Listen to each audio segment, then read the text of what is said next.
Hola a todos y a todas, como siempre vamos saludándonos en ocasión de la homilía de cada domingo. Hoy comenzamos el tiempo ordinario, podríamos decir. El domingo pasado celebramos el bautismo del Señor y hoy estamos en el segundo domingo durante el año. Teóricamente el bautismo del Señor es el primer domingo del año.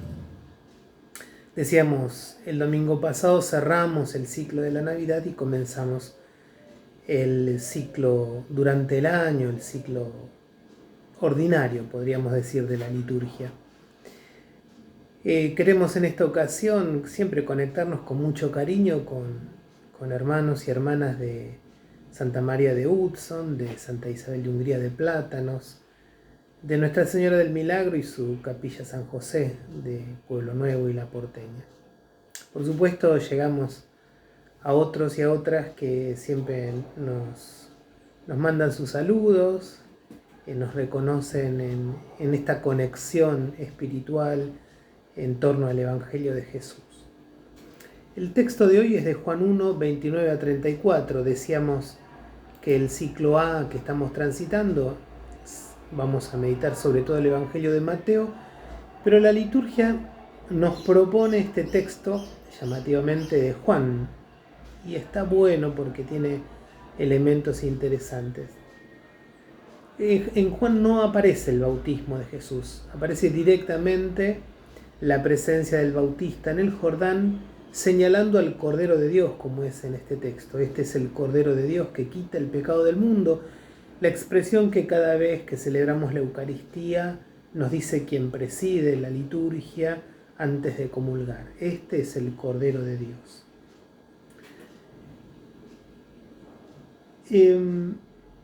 Juan sencillamente ve a Jesús, insisto, en Juan no se relata el bautismo, y manda a sus discípulos a seguirlo. Algunos incluso dicen que Jesús fue discípulo de Juan, estuvo en ese grupo discipular de Juan, pero enseguida el Evangelio de Juan distingue a Jesús como ese Mesías esperado de Dios, el siervo de Yahvé. Lo vamos a indicar en la liturgia. Estos días se leen textos de Isaías indicándonos que Jesús es el siervo de Yahvé, el Mesías esperado, el que el Bautista señala como el Cordero de Dios. Esta invitación del Bautista a seguir a Jesús se multiplica hasta conformarse ese grupo discipular. Todo el comienzo del Evangelio de Juan describe esto, ¿no? Fulano, ¿no? Andrés le dice a Simón, los hermanos de Zebedeo lo comparten con otros, es decir, de boca en boca se va convocando este grupo discipular en una sucesión de invitaciones que tiene como primer eslabón la indicación de Juan. Este es el Cordero de Dios. Cordero tiene una fuerza muy grande en la expresión judía porque evidentemente se está refiriendo Juan teológicamente al Cordero Pascual, es decir, Jesús va a ser el nuevo Cordero para una nueva Pascua, para una Pascua novedosa que va a llevar a plenitud la Pascua de Israel. Podríamos decir entonces que especialmente en el Evangelio de Juan, lo propio de Israel se concentra en Jesús. Todo lo que espera Israel se concentra en Jesús. Reemplazando en la persona de Jesús todas aquellas experiencias, instituciones, vivencias del Antiguo Testamento. Pongamos por caso, por ejemplo, en el capítulo 2 aparecen en las bodas de Caná las tinajas de purificación, donde Jesús va a convertir esa agua de la purificación en el vino nuevo de la fiesta, ¿no? Jesús ya no viene a traer una purificación ritual, sino viene a proponernos la fiesta del reino. De eso se trata. El vino del amor es la fiesta que propone Jesús. En el mismo capítulo 2, versículos siguientes, en el 19, Jesús se va a proponer como el nuevo templo de Israel.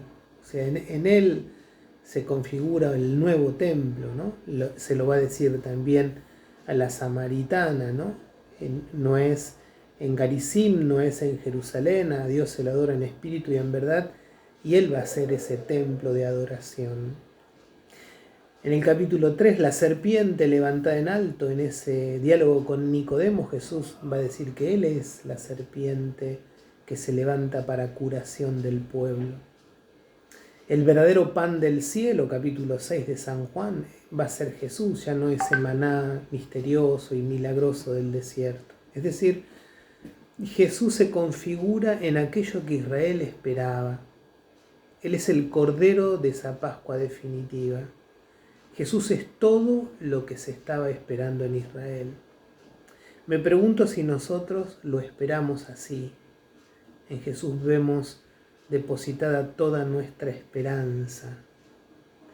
Va a decir también el texto que, y así lo presenta el Bautista, que es el Cordero que quita el pecado del mundo. Y aquí, mundo es el proyecto adverso al proyecto de Dios, ¿no?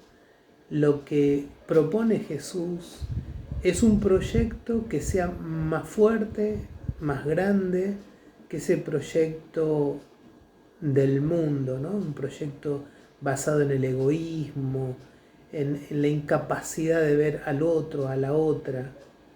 El proyecto de Dios es el proyecto del amor que quiere vencer en este mundo. El proyecto que Dios quiere para la humanidad, fraternidad, sororidad, justicia, de eso se trata.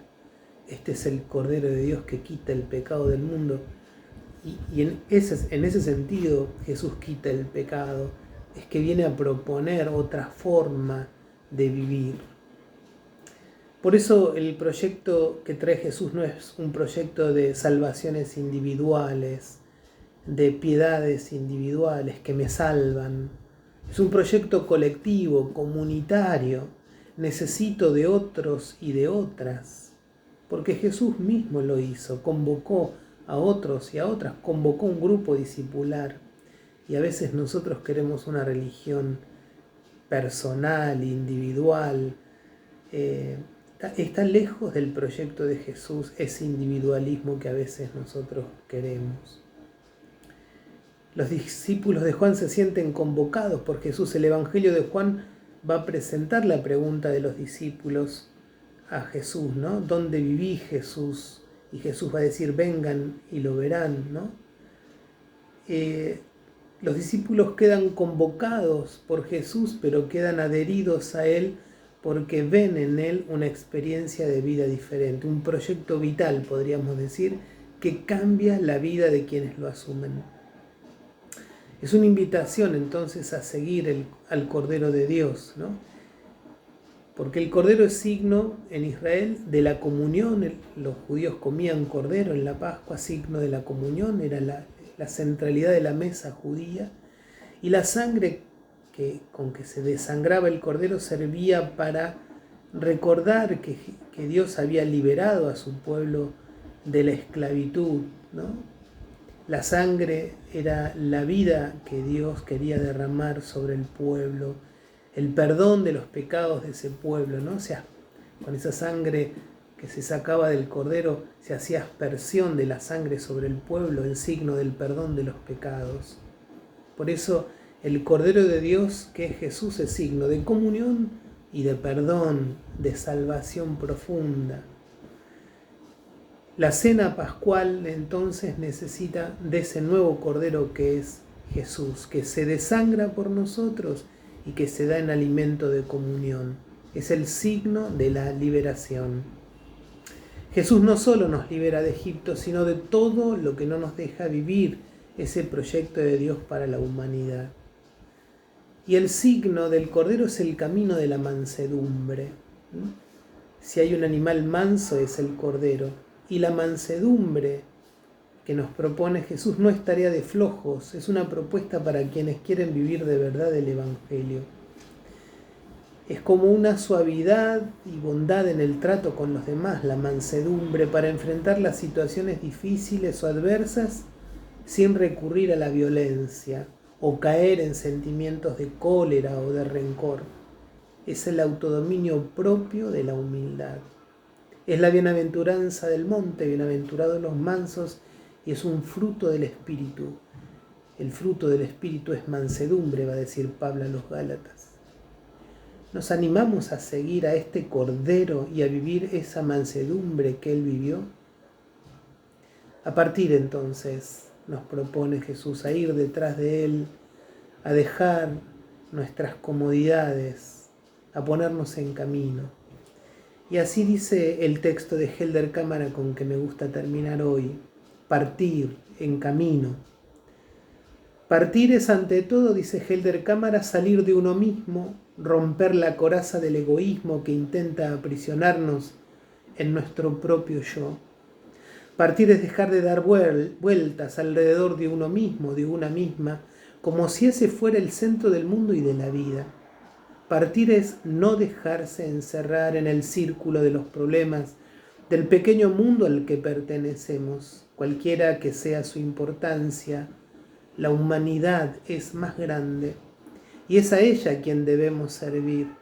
Partir no es devorar kilómetros, atravesar los mares o alcanzar velocidades supersónicas. Es ante todo abrirse a los otros y a las otras, descubrirnos, ir a su encuentro, abrirse a otras ideas, incluso a las que se oponen a las nuestras. Es tener el aire de un buen caminante. Ese es el Cordero de Dios, nos dice hoy el Bautista. Nos invita a seguirlo, a que nuestra vida se llene de su mansedumbre. Que así sea.